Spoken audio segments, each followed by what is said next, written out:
fashion couture.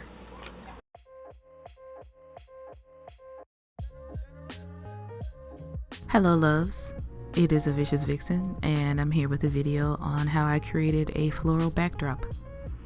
It was super simple to make but time consuming, so I wanted to share the process along with some tips in case you decide to make your own. For the base fabric, I wanted something that was light since the flowers and hot glue would add to the weight overall. I picked a green apparel lining fabric that I got from a discount fabric store near my town, picking up 3 yards for about $4 per yard.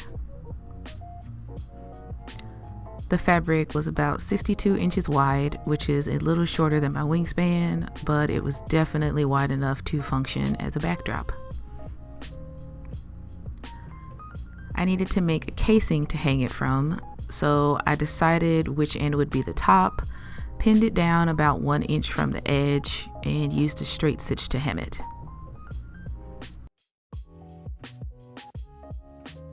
For the rest of the fabric, I used stitch witchery, which is a fusible bonding tape on the edges.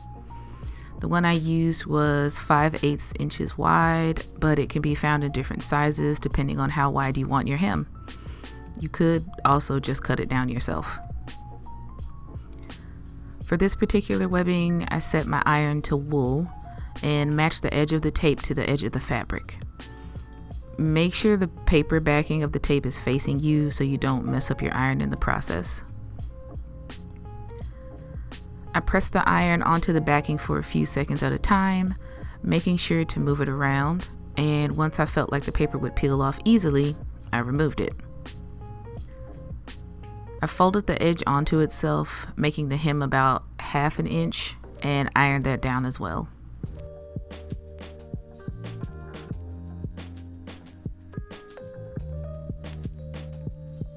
Make sure you're giving it enough heat to make the bond secure.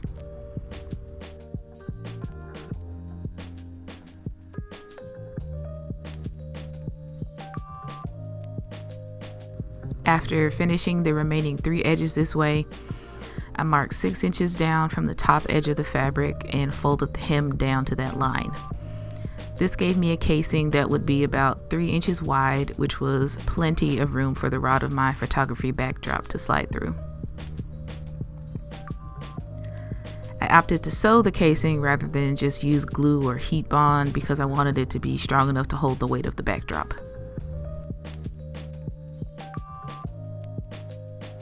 I used some fray check on the stitches as an extra safety measure, and the casing was finished. Now, on to attaching the flowers. You are going to need a lot of flowers. I mean, an astronomical amount of flowers. If you think you have enough flowers, buy more. Trust me. I use hot glue to attach the flowers, but if you happen to have masochistic tendencies, you could hand sew them all as well. You do you. I hung the backdrop instead of leaving it on a flat surface so that I could visualize where I'd be placing colors or various flower types. For each bloom, I pulled them from the stems that they came on and used wire cutters to snip the remaining stems shorter. Be careful when doing this because you can accidentally cut off too much and the flower can fall apart. You don't have to do this since the hot glue can just melt the plastic down, but I did this with most of the flowers since it seemed to help provide more surface contact for the flowers that were more conical, like orchids or lilies. I used gloves when holding the flower in place, sandwiching them between my hands so I could press them into the hot glue from both sides. This helped the glue spread over the back of the flower rather than dripping.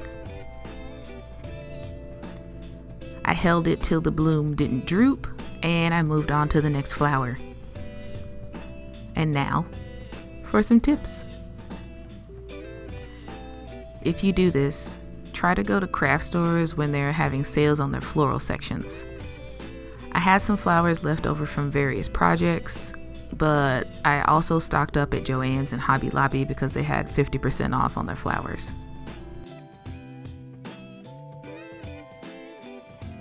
Try to get flowers that are large blooms and that come in large groups because these take up lots of room in a small amount of time. Most of the ones I had were in groups of 8 or more, and these were usually roses, dahlias, hibiscus, and poppies. Filler leaves also come in handy for fading out the edges of the backdrop, so you can save most of the flowers for the center.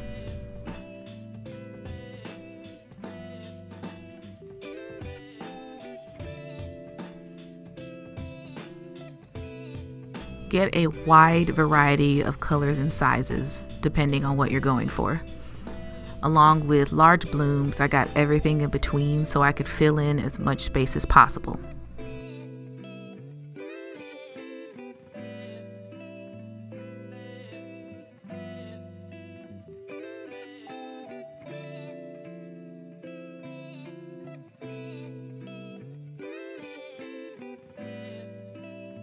Before you start the project, take all the blooms off the stems and separate them according to color and type. This helps with keeping account of how many you have and knowing you aren't clumping too many flowers of the same color or type together.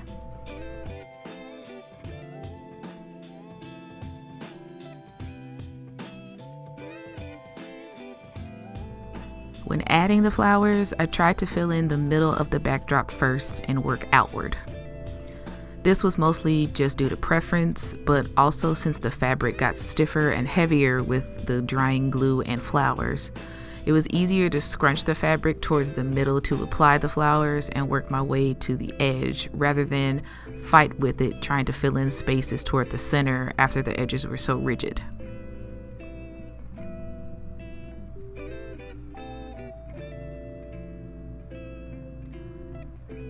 Try to plan where you're going to place a flower before adding the hot glue to it, so you lessen the risk of it dripping or burning yourself.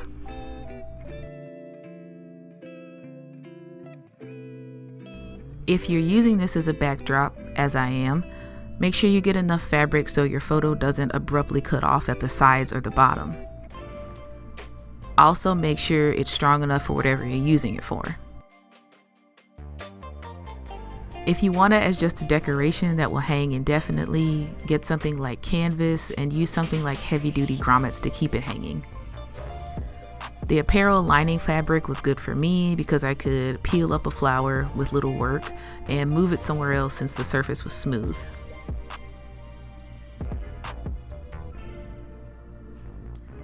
I didn't want to stand on the flowers, so I guessed how far I would stand away from the backdrop for backlighting and use leaves to create an area for me to stand.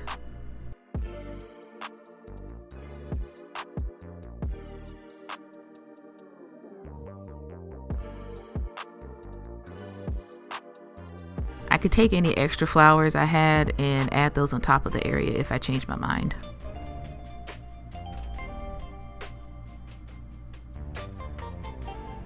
Depending on the size you want, this process could be shorter or longer.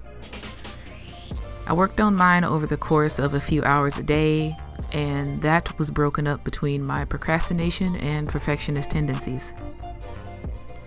Enlisting the help of a friend would definitely help, but I didn't do that because if something went wrong, i.e., 2 flowers of the same kind were next to each other, or I didn't like how a specific leaf was placed, I would rather be upset at myself than someone who was just doing their best, you know?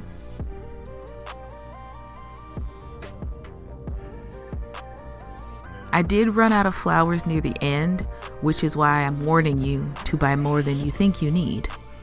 But since it was at the very edge of the backdrop, I wasn't too worried. After a few days of hot glue burns and finagling, it's finally done. It's still pretty light, at least to me, and I have a tote that I use for my photography things, which this fits into quite nicely. I might make another one with a specific theme, but that will probably be a few months into the future because I need a break. And I'm working on other things that I am super excited about, and I hope to share those with you soon. Leave any questions and or comments down below, and I will hopefully see you all in the next video. Bye-bye. Without even knowing it, we were becoming a gang.